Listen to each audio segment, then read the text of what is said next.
Assalamualaikum warahmatullahi wabarakatuh. Perkenalkan, nama saya Galwati Zahra. Nama saya Zahra Alia Putri. Nama saya Nurul Laila. Nama saya Muhammad Kali. Kalau saya Muhammad Ahmad Iqbal.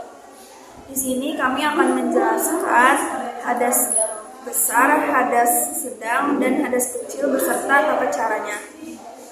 Yang pertama ada hadas kecil. Hadas kecil merujuk pada najis ringan atau kotoran yang mudah dibersihkan dengan cara yang sederhana. Biasanya hadas kecil berupa najis yang berasal dari kotoran seperti urin, muntah sedikit, atau darah yang tidak banyak.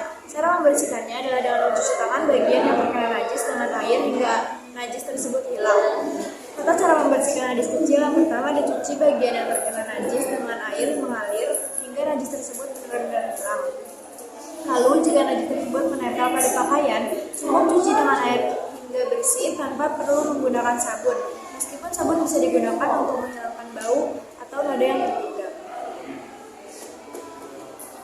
Yang kedua ada hadis sedang. Hadis sedang adalah najis yang memiliki tingkat keparahan sedang, seperti darah dalam jumlah sedikit, entahan, atau kotoran hewan yang lebih berat dibandingkan hadis kecil. Membersihkan hadis sedang membutuhkan perhatian lebih, dan biasanya disertai dengan pencucian yang lebih intens. Tata cara hadas besar. 1. Mencuci bagian yang terkena najis dengan air. Pastikan kotoran tersebut benar-benar hilang. 2. Bisa menggunakan sabun atau deterjen untuk membantu menghilangkan noda atau bau yang tertinggal. 3. Dalam beberapa kasus perlu dicuci beberapa kali agar najis sepenuhnya hilang. 3. Hadis besar. Hadis besar merujuk pada najis yang lebih berat atau besar, seperti darah yang banyak, kotoran manusia, atau kotoran dari hewan yang dagingnya tidak boleh dimakan. Najis besar ini lebih mudah dihilangkan dan membutuhkan langkah-langkah khusus.